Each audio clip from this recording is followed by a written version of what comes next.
Hey guys, and welcome to a gameplay video of the red control deck that I did a Learn Faeria guide for on Saturday. So I've picked this match specifically because I'm going up against Squiddylicious, a top ranked god player who's also just started his own competitive team, and this match was just so tough. And I won't tell you what happens, but it was a very tense game between us two, and I'd like to go back through the match and analyse some of the decisions I made and see if there's something I could have done a little bit better. So Squiddylicious, if you don't know him, he is a Twitch streamer and a Faeria enthusiast, and he streams fairly often, so be sure to check him out on twitch.tv/Squiddylicious. So Squiddy is known for playing these yellow rush decks, and the two lands down the middle tell us straight away that he is the aggressor in this matchup. I go for the mountain right in the middle there because I want to be able to summon, say, a ground shaker next turn if things get a little bit heated. So I hold on to the explore, I believe, at this moment and wait for next turn. And as most aggressive players will do, those two neutral lands come down right in the middle. So the one thing I should have done there, which is something I was considering, was playing the Queen's Favourite on that mountain tile. Now, I was a bit greedy. I wanted to drop a Ground Shaker and the Barbarian Ogre that's been picked up. But if Squiddy had Khalim's Prayer at that point, things would have got a little bit more hairier. But also, the issue is now he can develop land tiles very close to me. If I'd put the Queen's Favourite there, he would have been blocked, and I could have maybe been a little bit more better with my defenses and land placement when fighting against him. So I go for the Barbarian Ogre, which is an inclusion I personally made to this deck for the farm boys. I quite like Barbarian Ogre, 6/6, nice stats. It's quite bulky. It's going to probably 2-for-1 against some of the decks, and Squiddy goes to the desert right next to the Faeria pool, so he already has an opening. And now I need to decide, do I cover up my other Faeria pool or do I cover up the sides? So I do give him access to a part of that Faeria pool. He'll have to develop neutral land tiles just around the left side, so we won't be able to get that desert, so I do lock him out. But the problem is he's already a little bit too close for comfort, and you never want to give yellow decks this kind of range. And there we go. So he goes for those two neutral tiles on the left-hand side, trying to get something in there, maybe a desert, hoping that I might need to like harvest Faeria instead. And a Steam Forge Enforcer comes down at 6/5, very similar to the Barbarian Ogre, but the Barbarian Ogre has +1 stat and isn't neutral. He does demand some mountain tiles. So there is an argument that Steam Forge Enforcer is a little faster, maybe a little better than the Barbarian Ogre, but the Barbarian Ogre has that extra health, and that is very important when going against Ground Shakers, a very popular card in the game. So I drop the Lord of Terror just to create some defenses. I drop the Queen's Favourite on that desert tile just to block it out. That Wind Soldier gets right in and activates that Khalim's Prayer, which is a little problematic. He's starting to get the juices going in the aggro deck, and I pick up a Bomb Slinger. So just all these Ground Shakers in hand, but no targets at this point. And I need to start setting up defenses, creating a wall around me to protect myself from these yellow attacks. And as you can see there, I've just made kind of like the Great Wall of red creatures, hoping that he doesn't have anything to push through. Rebel Slinger was a surprise to see, and as soon as I saw Rebel Slinger, I got a little bit suspicious. Is it going to be Malevolent Spirits as well? Is this kind of a burn aggro deck? I moved the Queen's Favourite back over the desert tile to not only harvest Faeria, but to also cover it and get down that second Lord of Terror. So I am expecting a Last Nightmare very soon. That's one of my major concerns, that a Last Nightmare will open me up and he'll be able to drop a haste creature and start pushing that damage. So we see a Zealous Crusader there, which has been recently in the last week it's been changed. It used to be very powerful. They've toned it down. And then I started to figure out, well, if you're running Rebel Slinger, maybe this is a Zealous Crusader deck, try and deal as much face damage as possible to drop these kind of unbearable giant creatures. But the Lord of Terror dispatches of it pretty easily.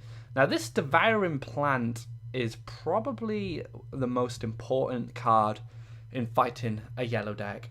And in Cappuccino's original list, he was running 3 of them, because there was a lot of Yellow Rush at the time he built it. I've actually reduced it to 2. I wasn't facing a lot of Yellow Rush. Actually, this was the first Yellow Rush I had faced in a long time. So I think I made a good deck building decision there. But as you can see, the Malevolent Spirit as well. So I'm already very dangerously low on 6 health. But that Devouring Plant is going to create a lot of protection against this yellow deck, because they don't have structure destruction cards like Firebomb, for example, or the Bomb Slinger. So they need to punch through that with creatures, and a lot of the creatures that have haste in the yellow deck have 3 attack or less. So it's very tough to punch through it. And the Queen's Favourite now needs to deal with this Rebel Slinger, and I decided to go just for some neutral tiles to just try and get some land placement up his side of the board. I haven't got time to just sit there and wait, and that's kind of the problem. I've come to realize at this point in this match that, well, all he needs is 2 more Malevolent Spirits and I'm dead. Like, I don't have any healing in this deck. So I feel kind of a little bit anxious of being taken out very quickly. So I have the choice here of going for 2 neutrals or 1 mountain to deal with the 3/3, but I go for the neutrals because I want to push a mountain as close as possible to his orb, so I can start actually mounting my own assault on him and trying to win the game instead of just playing not to win and not to lose. I need to play to win at some point. And Squiddy goes for the Kaleem's follower there, just to harvest the Faeria. He also uses Orodrum's Monk just to clear out one of my Faeria gatherers, so he's come to realise that resources are very important now in this game. So I get a mountain tile there. Now Ground Shaker's finally going to do his job with his gift at least. He's done a pretty good job there anyway, just kind of body blocking the yellow. And the third Queen's Favourite comes down. It's going to harvest me some Faeria. So I'm still, even though I'm looking in a pretty good position as far as the board concerned, I'm still very anxious. And as soon as that Rebel Slinger comes down, I'm like, oh no, this is getting a little too close for me. If he punches through any of my defenses, I'm going to be in a lot of trouble. But he does plant it straight next to the Queen's Favourite, blocking one of my Faeria pools there. And there's my second Devouring Plant and the last one in the deck. And as I mentioned earlier, a very important part of keeping yellow at bay. And then I just go for a very aggressive Ground Shaker. So I know that I can deal 10 damage next turn. And as these Ground Shakers are answered. And I still have the Great Wall of Red Control at the bottom. So things are feeling pretty good on the board side, but I'm still very cautious of how much damage can be dealt.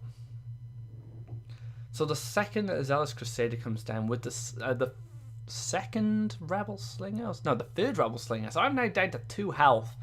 I'm thinking, wow, 1 draw of Malevolent Spirit and I am done.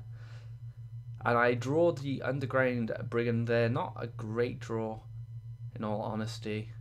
So I get that Faeria. I now have control of the Faeria pools, which I was talking about in the guide. Very important, so feeling pretty good about that. Rebel Slinger does block out that 10 damage that I wanted to deal that turn. So now I go for the mountain tile. So now my decision is, here with the Bomb Slinger, I'm highlighting it, I can have lethal next turn if I use this Bomb Slinger without using its gift. Just plant it right next to him, and then he has to respond to me and destroy one of my 5/6s or handle my 4-2 maybe with a haste creature. I was strongly considering going for the Bomb Slinger on the 8/8 just to deal with that, do the 4 damage, then tank it with the Devouring Plant, and then finish it off with the Bomb Slinger creature. But this just felt a lot better because I now have an opportunity to win this game, and time is against me. So it's very important I close this game out as fast as possible. So he goes for the draw there, looking for something to keep him in the game. Clears out the Devouring Plant with the 8/8. And Last Nightmare does come down on one of my aggressive creatures, which is kind of a relief for me, to be honest. Last Nightmare to open up my defenses would have been very scary. So now I don't have the game in hand with that Last Nightmare. I'm going to need an extra turn, and at 2 health with 2 potential draws next turn, I could be in a lot of trouble. I go for the draw, and Firebomb is picked up, and this, I believe, is one of the most important decisions I make in this match. And it is a tough one. It's a very tough decision to make, and I'll go through it when I do it. But I'm going to be able to push 9 damage on his orb. The Kaleem's follower gathers enough Faeria for next turn that Squiddy, if he does draw that Malevolent Spirit, he can win the game. So the question I have is, do I deal with the Zealous Crusader? I was a little bit nervous about doing it and opening up that gap in my defense, but the Devouring Plant is a big problem for this yellow player. He's going to need to destroy that because all the adjacent tiles are going to be protected by it. So the only thing that I can really lose to at this point is if the 8/8 clears the Devouring Plant and the desert tile next to it is then open, and then he can push for damage. So I go for the Firebomb there, and I kind of figure out there. I was thinking maybe I need to move my Load of Terror, but my Load of Terror is protecting the spot, which is not covered by the Devouring Plant. And there we go. We go for the draw for Squiddy there to try and find his win. And I don't think it's there. The Devouring Plant, the man of the match, has kept me alive at 2 health. And I have the game next turn unless he answers the 2 things at the top of the board. But on 5 Faeria, it's going to be very hard to do that. And there we go. So I take the win.